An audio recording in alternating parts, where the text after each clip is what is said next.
자, 오늘은 수요 저녁 예배, 창세기 4장 예배란 무엇인가라는 제목으로 말씀을 나누게 됩니다. 4장 한 장에는 가인과 아벨 이야기가 나오는데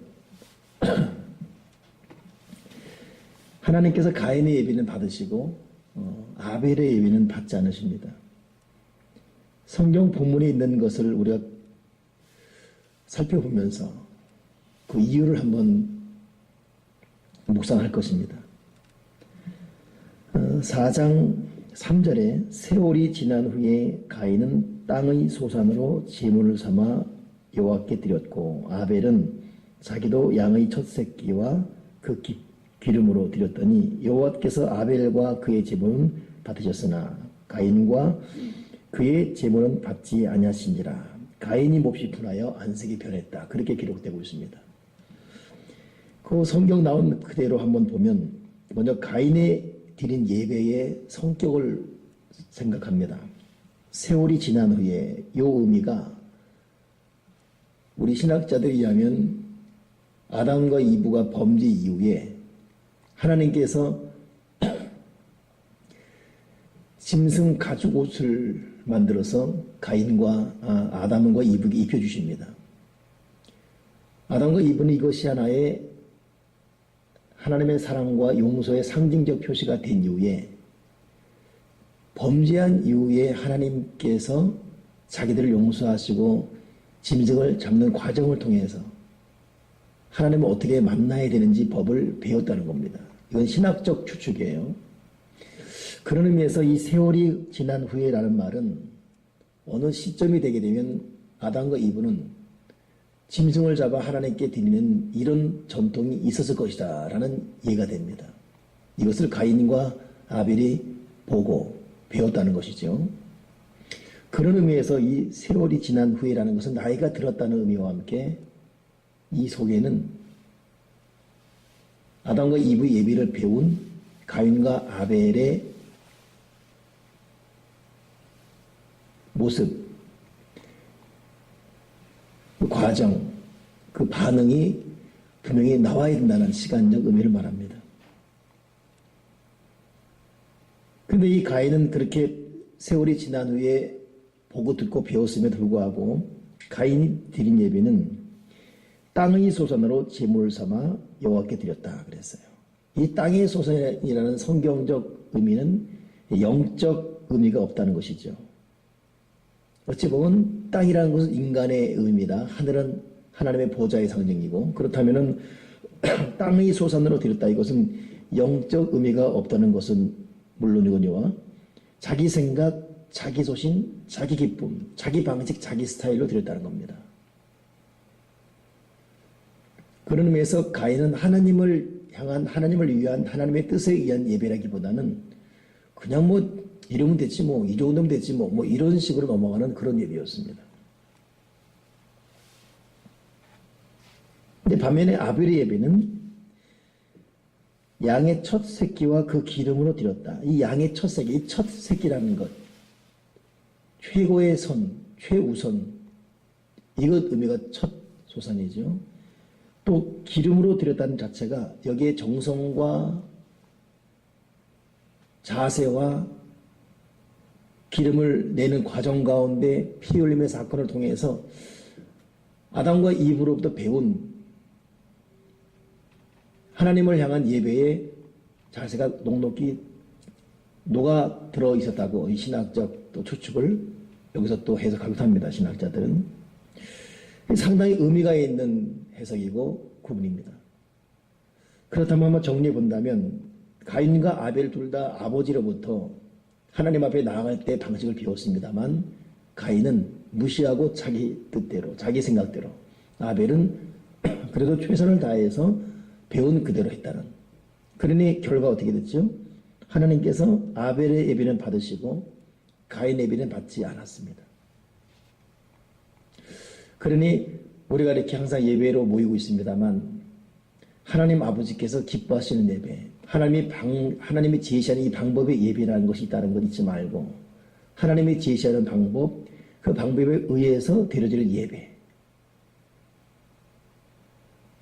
그러니 우리가 기도할 때도 항상 모든 걸 간구한 다음에 반드시 마지막 기도가 예수 그리스도 이름으로 기도합니다라고 하는 의미는 우리의 기도는 우리의 힘, 열정, 애절함, 간절함, 정말 기도 내용이 거룩하고 숭고하고 그래서 하나님이 받으시는 것이 아니라 예수 그리스도 이름, 십자가에 죽으신 예수님, 그 흘리신 보혈, 이것 때문에 주님께서 우리의 기도를 들으시는 것이죠. 이것이 기도의 방법입니다. 근데 이 방법 무시하고 열렬히 기도했어요. 어찌 보면 갈멜산에서 바알과 아세라 제사장들이 얼마나 펄펄 뛰었어요. 그 열정, 그 땀, 그 헌신, 그 정성이라는 건 이루 말할 수가 없습니다. 자기 몸에 칼을 대서 피를 흘리면까지 했으니까 그 열정을 누가 당해냅니까? 근데 말짱 헛것입니다. 그러니 예배라는 것은 이 가인과 아벨 통해 볼 때 하나님 아버지가 기뻐하시고 바라시는 예배가 있다. 근데 거기에 또 첫 소산, 최고의 것을 드리는 예배, 이게 아벨의 예배였습니다. 더 나아가서 가인의 예배가 왜 잘못됐다는 것을 우리가 알 수 있냐면 예배를 제대로 드린 사람은 서로 결과가 자기에게 좋지 않게 나오고 서로 하나님께서 예배를 받지 않았다는 결과 때문에 당황스럽다 하시라도 예배를 제대로 드린 사람, 제대로 기도한 사람 반응이 다르죠. 정말 믿음 안에 서서 기도를 정말 제대로 한 사람은 자기 기도의 응답대로 오지 않아도 이걸 받아들입니다. 근데 어찌 보면 어설프게 기도한 사람들이 응답되지 않은 것 때문에 흥분하고 하나님 살아계시냐, 하나님 내 기도 들으시냐라고 막 따지지요. 오늘도 보니까 이 8절에 보니까 가인이 그의 아우 아벨에게 말하고 그들이 들어있을 때에 가인이 그의 아우 아벨을 쳐 죽였다. 이게 왜 그렇죠? 그 전에 보니까 가인이 몹시 분하여 안색이 변했다. 자기 예배를 받지 않은 것. 왜 내 예배 안 받아? 왜 내 제물 안 받아? 한마디로 열받은 거예요. 화가 나다 이거지요. 안색이 변하고 그리고 몹시 분해하고 결국 아우 불러내서 돌로 쳐 죽이고. 가인이 올바른 예배를 드렸다면 예배를 올바로 드리면 예배 드리는 자가 은혜 받지요. 하나님께서 영광 받으시고 영광 받으시는 예배 속에는 예배 드린 자가 은혜 받습니다. 근데 이 가인은 그렇지 않았어요. 도리어. 그러니 이걸 통해 볼 때도 가인은 올바른 예배를 드리지 않았다는 것이 명확히 나옵니다. 이게. 이런 추측이 가능해요. 이런 추측이 가능합니다. 예배를 제대로 안 드렸으니까 반응에 대해서 안색이 변하고 분해하고 결국 자기 동생을 적수로 삼아서 돌로 쳐 죽이는 이런.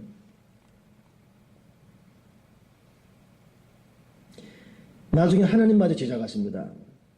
6절에 보니까 가인에게 이르되 네가 분해하면 어찌 됨이냐, 안색이 변하면 어찌 됨이냐. 7절에 네가 선을 행하면 어찌 낫을 들지 못하겠느냐. 자, 이 선이라는 것, 네가 바르게 예배드리고 바르게 선을 했으면 왜 낫을 못 드리느냐.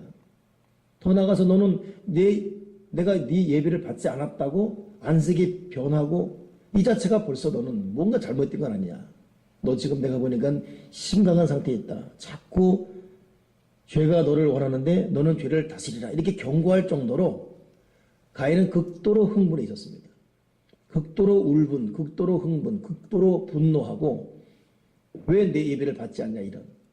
그러니 이걸 보더라도 여러분, 가인은 진실로 올바른 예배에 드리지 않았습니다.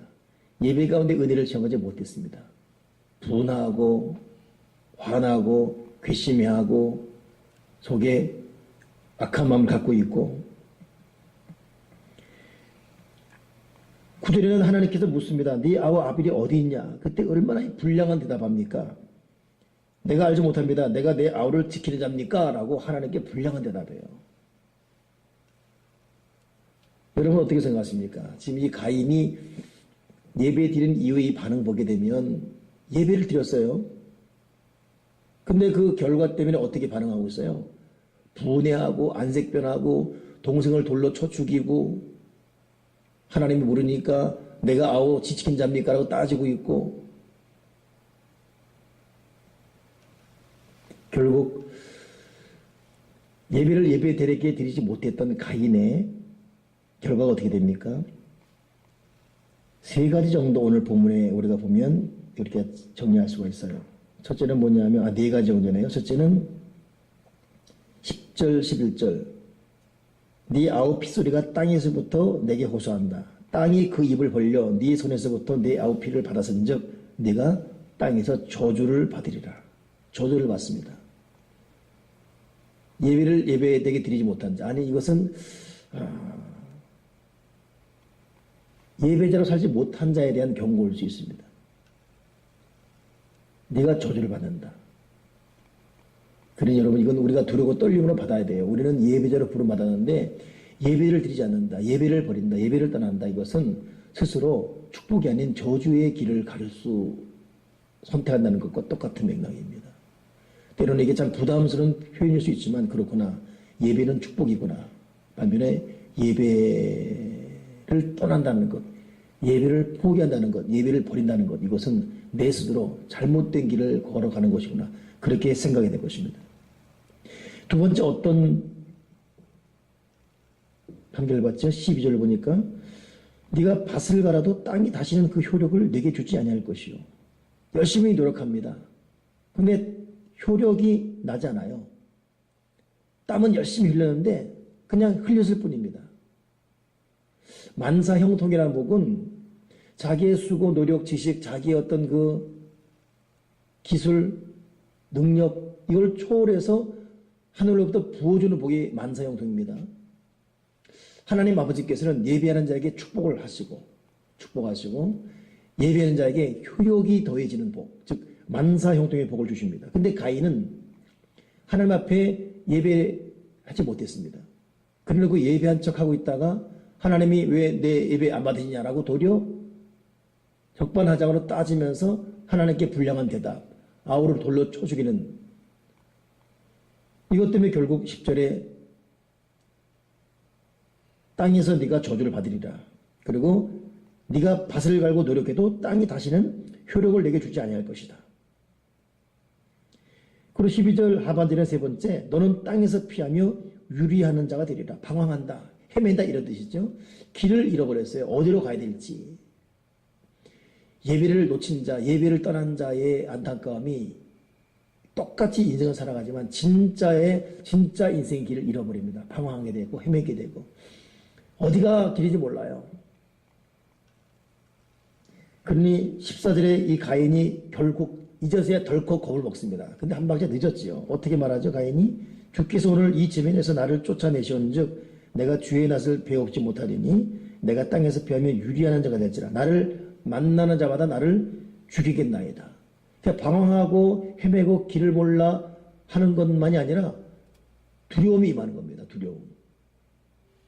여러분 우리 인생을 살아가는 우리 모두가 두렵지 않습니까? 미래에 대한 두려움, 오늘 어떻게 살지에 대한 떨림. 오죽하면 주님께서 내가 곧 길이다, 내가 곧 진리다, 내가 곧 생명이다 라고 말했겠습니까?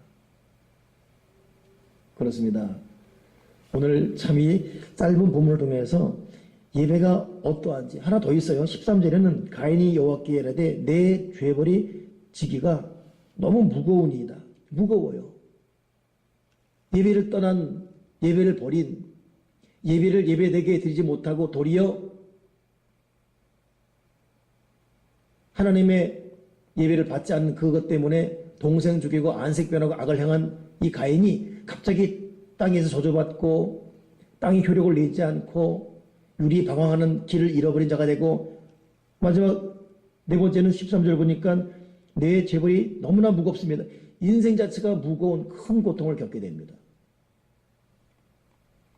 이것도 여러분 주님 그러잖아요. 수고하고 무거운 짐자들아. 그러니 주님을 떠난 모든 자 인생이 수고하고 무거운 짐, 다 인생의 무거운 짐을 지고 있습니다.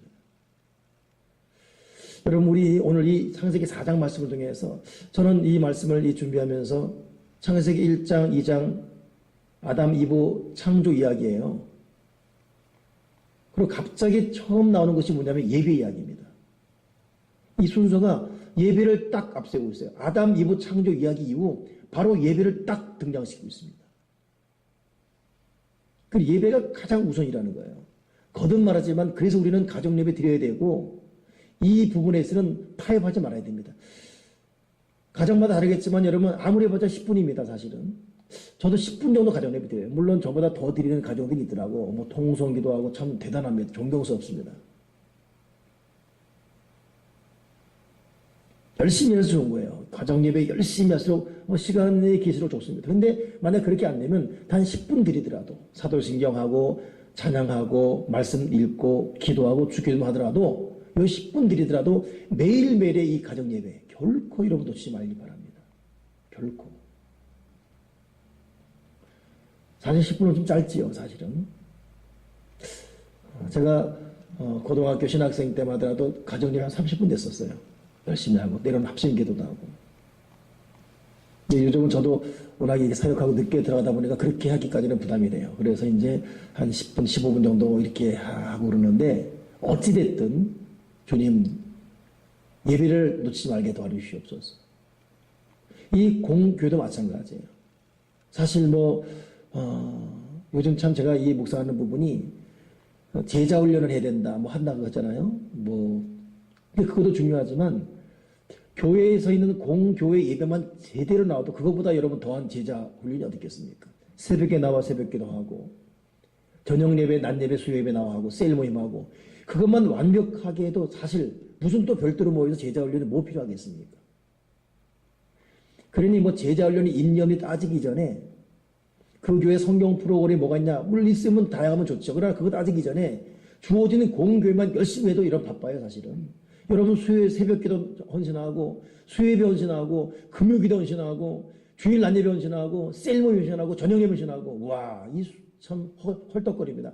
거기서는 말씀만 듣고 묵상하고 예배자로 딱 그 시간만 헌신해도 대단한 제자 될 수 있습니다. 그리고 그것만큼 여러분 무게감 있는 것이 어디 있겠습니까?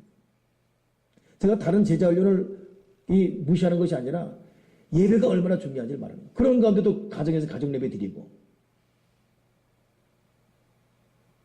사랑하는 여러분, 주일 낮 예배 헌신하고 셀 모임 통해 말씀 나누고 그리고 주일 저녁 예배 헌신하고 수요 예배 오늘처럼 나오고 새벽 기도 열심히 나오고 금요 기도 와서 또 부르짖고 전 제 손가락 봅니까? 지금 몇 번째 됐는지 이게? 여러분 예배 통해서 그러니 오늘 예배자에게 임하는 복을 역으로 말하면 오늘 여기 지금 가인이 예배에 못 드려서 이만 저주받죠.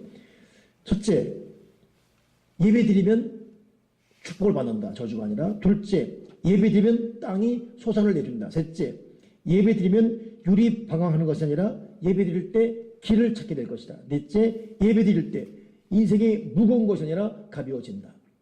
오늘 이 말씀을 그냥 믿음으로 받아들이시고 주님 내가 예배자로 헌신하게 도와주시옵소서. 그러므로 나에게 복을 주시고 땅이 효력내게 하시고 내가 길을 찾게 하시고 내 인생이 가벼워지게 도와 주여 주시옵소서. 이제 우리는 내 생각 내 방법 이거 내려놓고 좀 원색적인 원론적인 이 말씀 앞에 무릎 꿇어야 돼. 성경이 말한 액면 그대로 받아들일 필요가 있습니다. 인간의 어떤 생각 판단 합당치 않습니다. 나는 우리 교회가 예배드리는 교회가 되길 바라고 성경 말씀에 충실하길 바라고 기록된 그대로 갈지언정 여기 내 생각이 가미되어지고 인간의 세상의 어떤 요즘 유행이 가미되어지고 스타일이 가미되지 말고 원색적으로 믿는 교회가 되길 바랍니다. 예배드리면 축복받는다. 예배드리면 땅이 교력을 낸다. 예배드리면 길을 찾는다. 예배드리면 인생이 가벼워진다. 이 말씀 그대로 오늘 저와 여러분에게 이 아벨의 예배가 회복되어서 2016년 예배자로 승리하시기를 주님의 이름으로 축원합니다. 기도하겠습니다. 하나님 아버지, 이 종 감히 기도드립니다.